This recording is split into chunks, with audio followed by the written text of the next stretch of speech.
নমস্কার বন্ধুরা, আমাদের চ্যানেলে সবাইকে স্বাগত।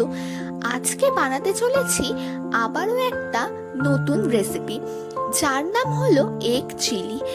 এগ চিলি বানানোর জন্য প্রথমেই আমরা দুটো ডিমকে সেদ্ধ করে তার খোলাগুলোকে পরিষ্কার করে ছাড়িয়ে নিচ্ছি।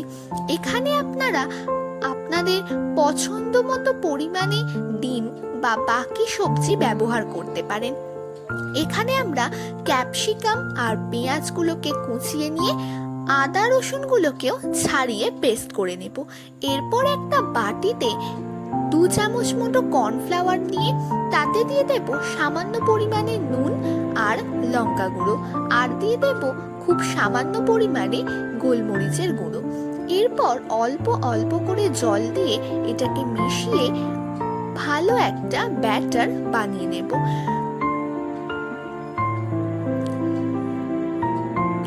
এরপর সেদ্ধ ডিমটাকে আমরা অর্ধেক করব, সেই অর্ধেকটাকেও আবার দুভাগ করব। এইভাবে একটা ডিমকে আমরা 4টে টুকরো করব। করা হয়ে যাওয়ার পর ফ্রাইং প্যানে সাদা তেল গরম করতে দেব। এরপর একটা ডিমের টুকরো নিয়ে ওই ব্যাটারটায় ভালো করে কোট করে নিয়ে ভেজে নেব।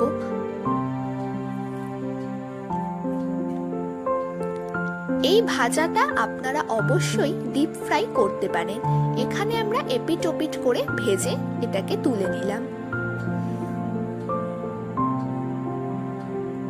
এরপর আমরা ওই তেলেতেই পেঁয়াজগুলোকে বেশ কিছুক্ষণ ভেজে নেব।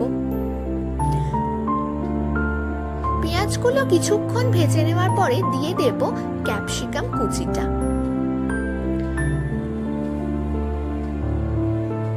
এই দুটোকে ভালো করে ভাজতে থাকলে দিয়ে দেব আদা রসুনের পেস্ট ও একে একে দিয়ে দেব 3 রকম সস। প্রথমে দিয়ে দিলাম সয়া সস, তারপরে চিলি সস এবং লাস্টে দিয়ে দেব 2 চামচ মতো টমেটো সস। এইখানে সসের পরিমাণ আপনারা সবজির পরিমাণ ওয়াইজ দেবেন। এইটা কিছুক্ষণ নেড়ে নেওয়ার পরে আমরা মশলার বাটিটাকে ধুয়ে সেই জলটা এর মধ্যে দিয়ে দিলাম।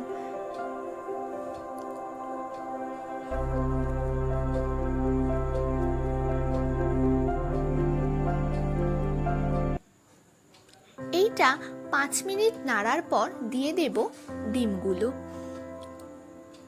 এই ডিমগুলো দিয়ে 2 মিনিট মতো নাড়াচাড়া করে আপনারা যতটা গাই রাখতে চান ততটা রেখে ফ্লেমটা অফ করে এটাকে নামিয়ে নেব।